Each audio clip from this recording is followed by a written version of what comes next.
The Strait of Hormuz, Greater Tunb Island. 2:43 p.m., broad daylight.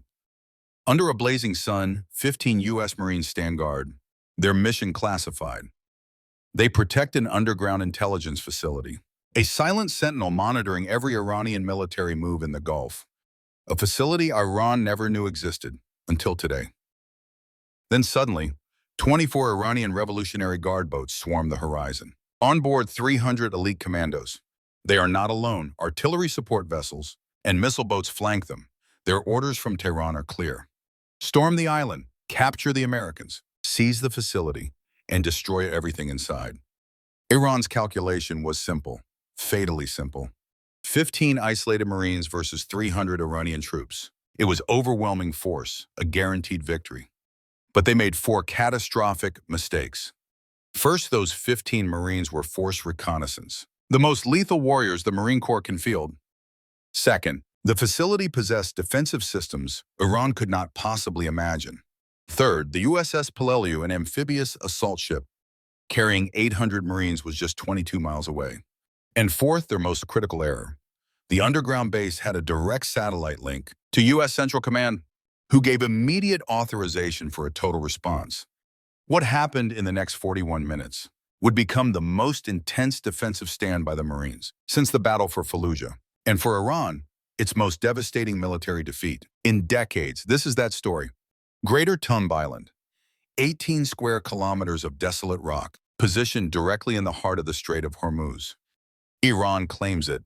They have troops stationed there. They consider it their sovereign territory.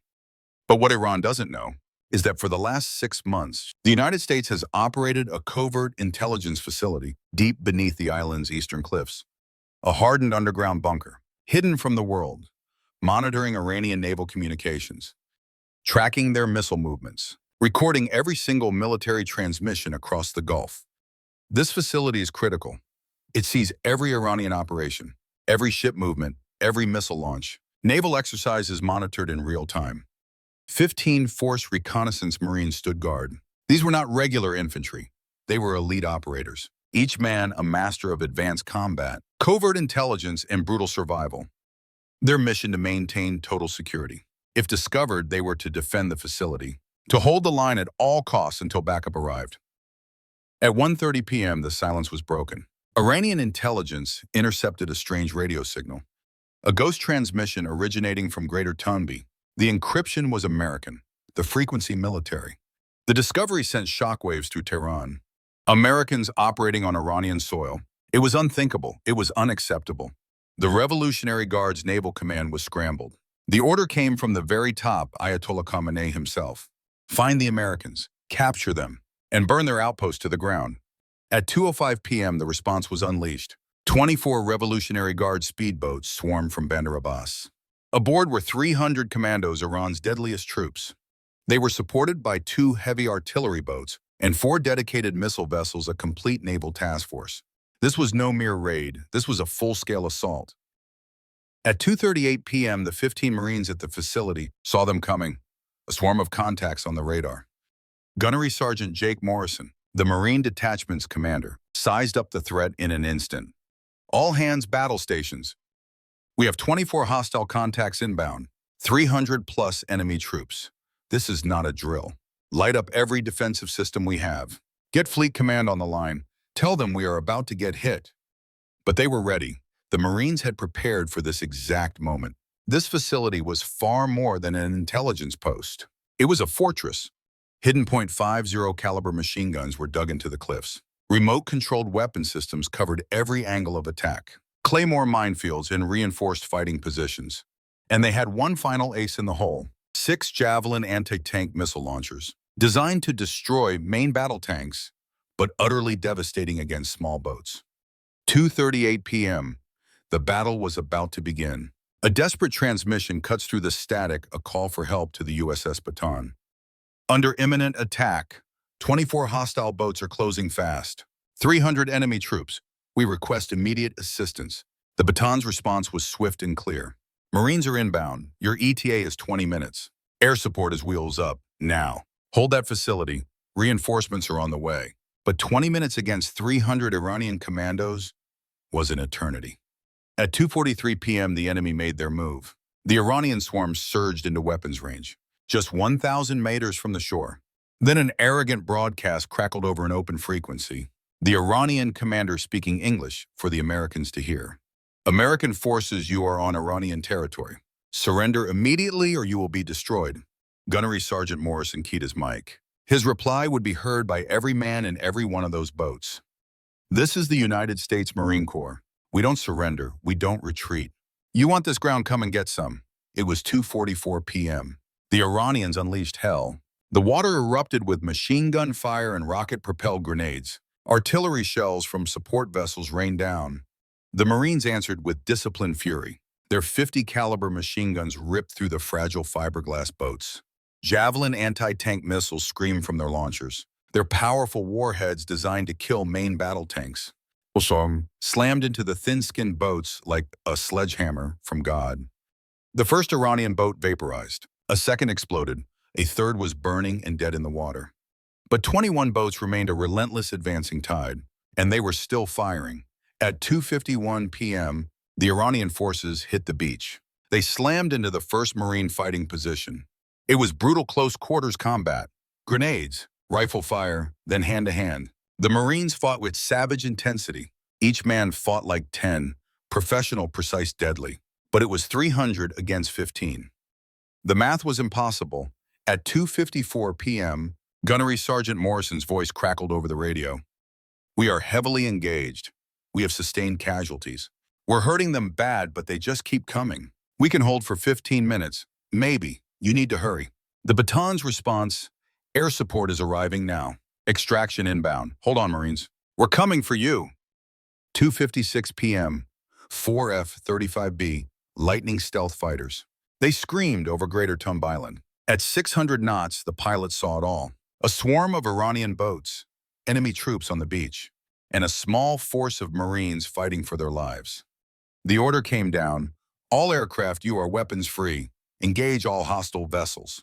First priority enemy landing craft. They had 8 GBU-12 paveway bombs. The laser-guided munitions were released. Precision strikes, 500 pounds of justice each. One after another, the Iranian boats erupted in fireballs. 8 vessels were annihilated in just 10 seconds. Then the F-35s came back around. This time they brought their 25mm cannons to bear.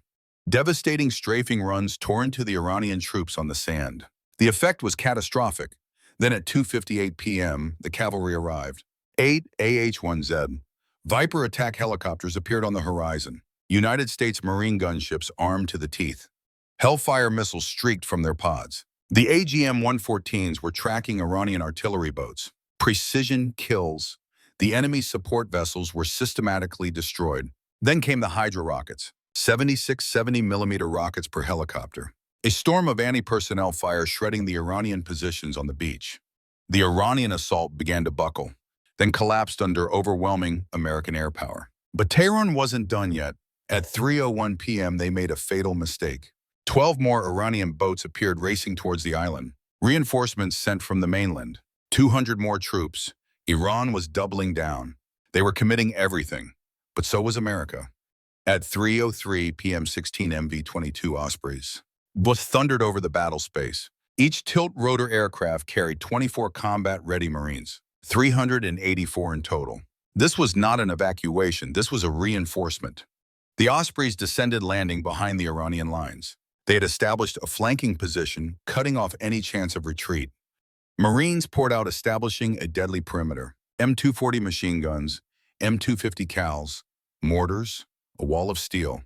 The Iranian forces were now trapped. In front of them, the original Marine defenders holding the line. Behind them, 384 fresh Marines attacking their rear. And above them, attack helicopters circled like birds of prey. At 3:06 p.m., F-35s were already circling overhead. Then the real hammer fell, the USS Bataan. Positioned 22 miles offshore, it carried more than just helicopters. It had naval guns, and they had a firing solution. The 25mm Bushmaster cannon systems, on its escorting guided missile destroyers, opened fire, a storm of precision naval gunnery. Every Iranian boat still in the water was a target. Shells rained down with devastating accuracy. One by one, Iranian vessels erupted into fireballs, sinking, burning. By 3:09 p.m., the battle had turned. The surviving Iranian boats attempted a desperate retreat. They turned back, racing for the Iranian coast. It was a fatal mistake. The F-35s engaged. Air-to-surface missiles streaked from the sky. Harpoon anti-ship missiles launched from the destroyers. The fleeing boats vanished in thunderous explosions. On the island, the Iranian troops finally understood their situation. They were surrounded, cut off. There was no escape. No reinforcements were coming. No air support would save them. At 3:12 p.m., the Iranian commander faced the grim reality. Half his force was gone, dead or wounded. His boats were wreckage. U.S. Marines were everywhere. He made the only call he could over the radio. On an open frequency for all to hear, he gave the order. Cease fire. We surrender. I repeat, we surrender to American forces. At 3:14 p.m., it was official. Iranian troops began laying down their weapons. With hands raised in the air, their fight was over. 300 Iranian commandos began the assault. Now 180 were dead or wounded, and 120 were surrendering. For 31 minutes, just 15 Marines had held the line. They stood firm against impossible odds. 384 Marine reinforcements arrived and crushed the remaining attackers. At 3:24 p.m., a mere 41 minutes after the assault began, the Battle of Greater Tunb was over. The American Cost Zero killed 12 wounded. The facility was intact. All intelligence was secure. The price for Iran, 120 prisoners and 18 boats destroyed, nearly 200 casualties. A total and decisive American victory. But the conflict wasn't over. Within hours, Iran began to fight a different kind of war. Through its state media, it tried to control the narrative. Tehran's official story, a stunning victory. American infiltrators, they claimed, were driven from sovereign soil, forced to retreat after suffering heavy losses. But Eyes in the Sky told a different story. American drones recorded everything, the undeniable truth. 18 Iranian boats, nothing but burning wreckage. 120 prisoners of war in American hands. 200 Iranian casualties. Then the Pentagon released the footage. Iranian boats vaporizing, troops surrendering in droves. The verdict was clear, a decisive American victory. The global reaction was swift and brutal. For the regime in Tehran, news outlets confirmed Iran's assault on U.S. Marines had ended in a catastrophic defeat. 120 Revolutionary Guards captured.